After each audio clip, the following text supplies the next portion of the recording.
We know that life is not always what it seems, and for some people, the perception of reality is totally shaken when they encounter something bizarre and out of the ordinary, and their life is never the same. The following are two very weird stories from England that defied any logic and left the people involved without any answers as to what they'd witnessed. The Thing.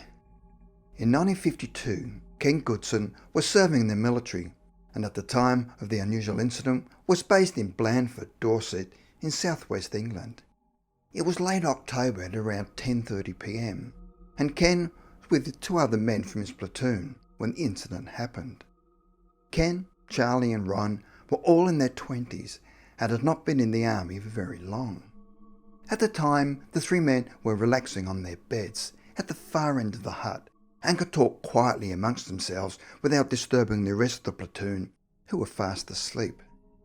Suddenly the sergeant yelled, "Lights out," and everything went quiet. Charlie's bed sat opposite Ken's and Ron's, and he had a good view out of the window. Suddenly, Charlie noticed something moving outside the window, which was just above Ron's bed, and brought it to his attention. Ron then jumped up and turned to look out of the window, and then immediately said to Ken, "Hey, check out this thing."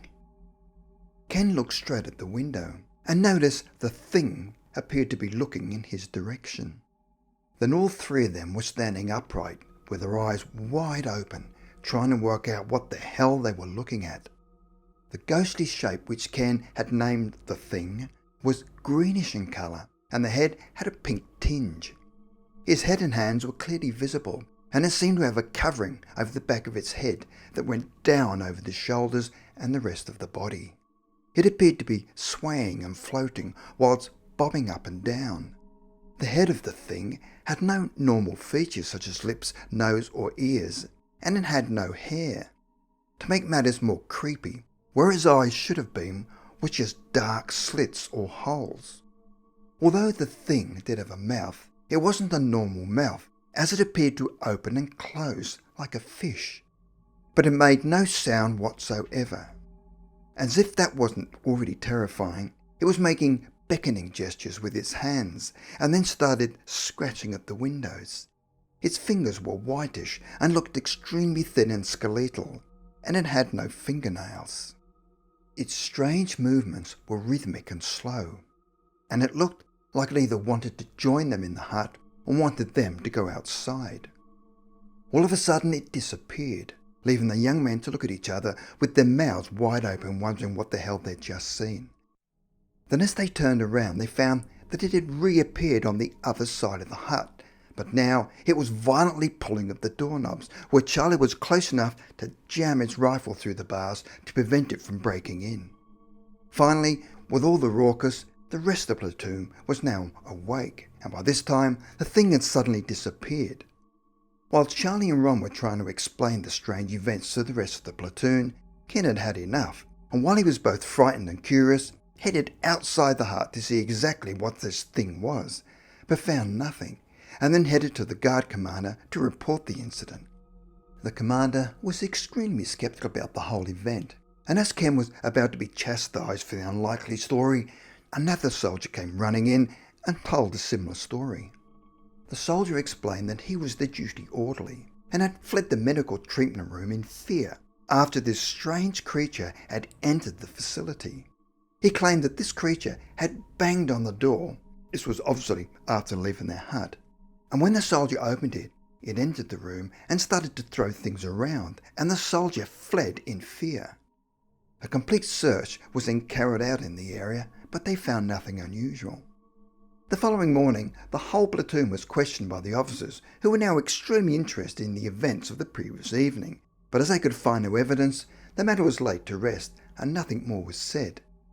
To this day, Ken is still adamant about what he saw that night and said it was really frightening.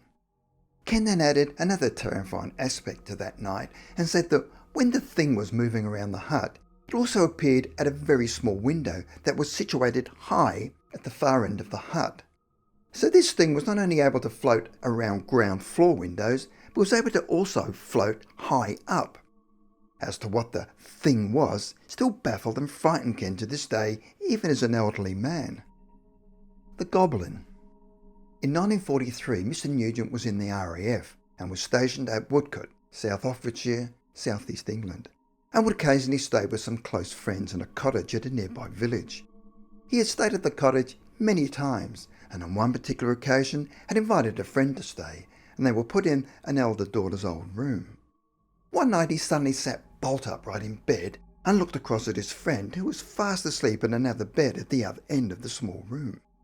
Then he suddenly spotted in the windows a little old man, dressed in old-fashioned clothes. The man was so small he looked like a goblin. When he woke up the following morning, he seemed to recall having had a conversation with the old man, but figured he must have dreamt everything. But then he looked down at the ashtray and could see that he must have smoked several cigarettes during the night. The following few nights he again saw the little old man, and when he went to the toilet and then returned to bed, the old man was still there. In another unusual incident, at one stage, the strange figure was sitting on his friend, who was totally unaware of everything. For fear of being ridiculed, he had kept the whole incident to himself.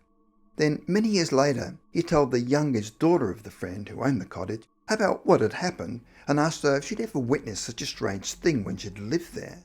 And she said that no, she'd never witnessed or experienced any such anomaly, though she had admitted that she and her husband had seen ghosts in the hallway and believed they were her parents who had recently passed, but certainly not a little old man or goblin-like figure.